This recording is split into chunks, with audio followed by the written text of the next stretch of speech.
بسم اللہ الرحمن الرحیم۔ اللہ تعالی نے انسان کو ان گنت نعمتوں سے نوازا ہے۔ قرآن پاک سورۃ ابراہیم میں ارشاد فرمایا، وَإِن تَعُدُّوا نِعْمَةَ اللَّهِ لَا تُحْصُوهَا، اگر تم اللہ تعالیٰ کی نعمتوں کو شمار کرنا چاہو تو گن نہیں سکتے۔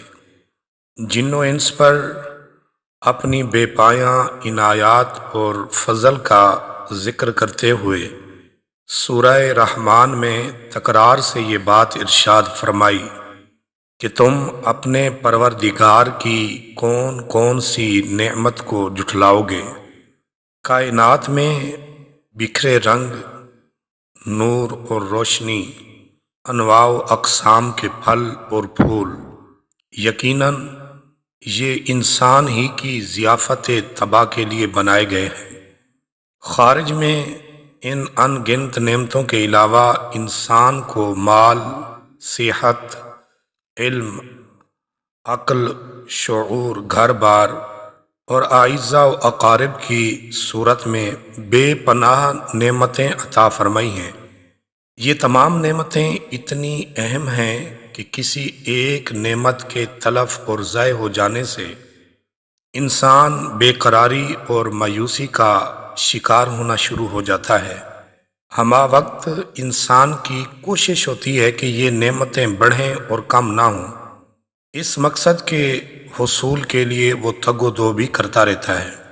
آج کی اس مختصر ویڈیو میں ہم وہ مسنون دعا ذکر کرنے جا رہے ہیں کہ اگر ہم یہ چاہتے ہیں کہ ہم پر زوال نعمت نہ آئے اور ہماری نعمتیں بھی کم نہ ہوں تو یہ مسنون دعا اپنے ورد میں شامل کر لیں کہ حضور نبی پاک صلی اللہ تعالی علیہ وسلم یہ دعا فرمایا کرتے تھے، اللہم انی اعوذ بک من زوال نعمتک وتحول عافیتک وفجاءۃ نقمتک وجمیع سخطک۔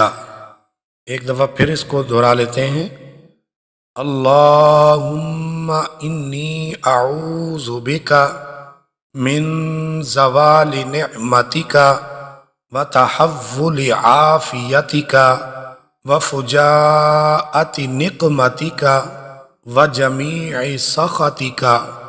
اس کا ترجمہ ہے، اے اللہ میں تیری پناہ میں آتا ہوں تیری نعمت کے زوال یعنی چھن جانے سے، تیری دی ہوئی عافیت کے ختم ہو جانے سے، تیرے اچانک انتقام سے اور تیری ہر طرح کی ناراضگی سے۔ اللہ تعالی ہم سب کو زوال نعمت سے بچائے، آمین یا رب العالمین۔